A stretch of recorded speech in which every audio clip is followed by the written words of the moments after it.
ಭಾರತ ತಂಡ ಇಂದು ಜೊಹಾನ್ಸ್ಬರ್ಗ್ನ ವಾಂಡರರ್ಸ್ ಕ್ರೀಡಾಂಗಣದಲ್ಲಿ ದಕ್ಷಿಣ ಆಫ್ರಿಕಾ ವಿರುದ್ಧ ಮೂರನೇ ಹಾಗೂ ಅಂತಿಮ ಟಿ20 ಪಂದ್ಯದಲ್ಲಿ ಕಣಕ್ಕಿಳಿಯುತ್ತಿದೆ. ಇಂದು ಭಾರತ ಸೋತರೆ ತವರಿನಲ್ಲಿಂದ ಹೊರಗೆ ಎರಡನೇ ಬಾರಿ ಟಿ20 ಸರಣಿ ಸೋತಂತಾಗುತ್ತದೆ. ಭಾರತ ಮತ್ತು ದಕ್ಷಿಣ ಆಫ್ರಿಕಾ ನಡುವಿನ 3 ಟಿ20 ಪಂದ್ಯಗಳ ಸರಣಿ ಮೂರನೇ ಮತ್ತು ನಿರ್ಣಾಯಕ ಪಂದ್ಯ ಜೊಹಾನ್ಸ್ಬರ್ಗ್ನ ವಾಂಡರರ್ಸ್ ಕ್ರೀಡಾಂಗಣದಲ್ಲಿ ಇಂದು ನಡೆಯಲಿದೆ.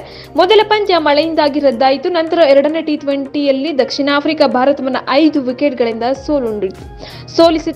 ಹೀಗಾಗಿ ಮೂರನೇ ಟಿ20ಯಲ್ಲಿ ಭಾರತ ಗೆದ್ದರಷ್ಟೇ ಸರಣಿ ಸೋಲನ್ನ ತಪ್ಪಿಸಬಹುದು. ಟಿ20 ವಿಶ್ವಕಪ್ನ ಸಿದ್ಧತೆಗಳ ಮೇಲೆ ಕಣ್ಣಿಟ್ಟಿರುವ ರಾಹುಲ್ ದ್ರಾವಿಡ್, ಸೂರ್ಯಕುಮಾರ್ ಯಾದವ್ ಇಂದಿನ ಪಂದ್ಯ ಗೆಲ್ಲಲು ಮಾಸ್ಟರ್ ರೂಪಿಸಿರುವುದು ಖಚಿತ.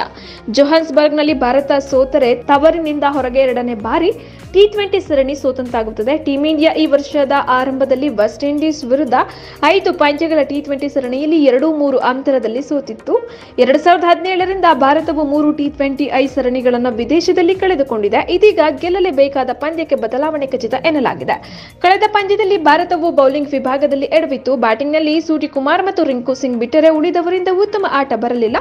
ಇಂದಿನ ಪಂದ್ಯಕ್ಕೆ ತಿಲಕ್ ವರ್ಮಾ ಬದಲಿಗೆ ಶ್ರೇಯಸ್ ಅಯ್ಯರ್ ಮತ್ತು ಕುಲ್ದೀಪ್ ಯಾದವ್ ಬದಲಿಗೆ ರವಿ ಬಿಷ್ಣೋಯ್ ಅವರನ್ನ ಆಯ್ಕೆ ಮಾಡುವ ಸಾಧ್ಯತೆಗಳಿವೆ. ಜಿತೇಶ್ ಶರ್ಮಾ ಜಾಗಕ್ಕೆ ಇಶಾನ್ ಕಿಶನ್ ಬಂದರೆ ಅಚ್ಚರಿಯನ್ನು ಪಡಬೇಕಿಲ್ಲ. ಇತ್ತ ದಕ್ಷಿಣ ಆಫ್ರಿಕಾ ಕೂಡ ಇದೇ ದೋಣಿಯಲ್ಲಿದ್ದು ಟಿ20 ವಿಶ್ವಕಪ್ಗೆ ತಯಾರಾಗಲು ಹರಿಣಗಳ ಪಡೆಗೆ ಕೇವಲ 4 ಟಿ20 ಪಂದ್ಯಗಳು ಇವೆ ಅಷ್ಟೇ.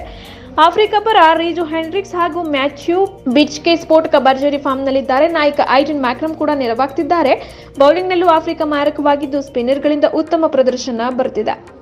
ಹವಾಮಾನ ಮುನ್ಸೂಚನೆಯ ಪ್ರಕಾರ ಗರಿಷ್ಠ ತಾಪಮಾನ 26 ಡಿಗ್ರಿ ಸೆಲ್ಸಿಯಸ್ ಮತ್ತು ಕನಿಷ್ಠ 17 ಡಿಗ್ರಿ ಸೆಲ್ಸಿಯಸ್ ತಲುಪುತ್ತದೆ.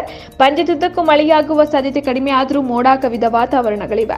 ಇನ್ನು ಭಾರತ ಮತ್ತು ದಕ್ಷಿಣ ಆಫ್ರಿಕಾ ನಡುವಿನ ಮೂರನೇ ಪಂದ್ಯ ಜೊಹಾನ್ಸ್ಬರ್ಗ್ ವಾಂಡರರ್ಸ್ ಕ್ರೀಡಾಂಗಣದ ಪಿಚ್ನಲ್ಲಿ ನಡೆಯಲಿದೆ. ವಾಂಡರರ್ಸ್ ಸ್ಟೇಡಿಯಂನ ಪಿಚ್ ಬ್ಯಾಟಿಂಗ್ಗೆ ಅನುಕೂಲಕರವೆಂದು ಪರಿಗಣಿಸಲಾಗಿದೆ. ನಿರಂತರ ಮಳೆಯಿಂದಾಗಿ ಈ ಪಿಚ್ನಲ್ಲಿ ತೇವಾಂಶವು ಬೌಲರ್ಗಳಿಗೆ ಸಹಾಯ ಮಾಡುತ್ತದೆ. ಟಿ20 ಸ್ವರೂಪದಲ್ಲಿ ಜೊಹಾನ್ಸ್ಬರ್ಗ್ ವಾಂಡರರ್ಸ್ ಕ್ರೀಡಾಂಗಣದ ಪಿಚ್ನಲ್ಲಿ ದೊಡ್ಡ ಸ್ಕೋರ್ಗಳನ್ನು ಮಾಡಬಹುದು. ಇಲ್ಲಿ ಶ್ರೀಲಂಕಾ ತಂಡ ಕೀನ್ಯಾ ವಿರುದ್ಧ 260 ರನ್ ಗಳಿಸುವುದು ಗರಿಷ್ಠ ಸ್ಕೋರ್ ಆಗಿದೆ. ಮೊದಲ ಇನ್ನಿಂಗ್ಸ್ ಸರಾಸರಿ ಸ್ಕೋರ್ 170 ಆಗಿದ್ದರೆ ಎರಡನೇ ಇನ್ನಿಂಗ್ಸ್ನ ಸರಾಸರಿ ಸ್ಕೋರ್ 145 ಆಗಿದೆ.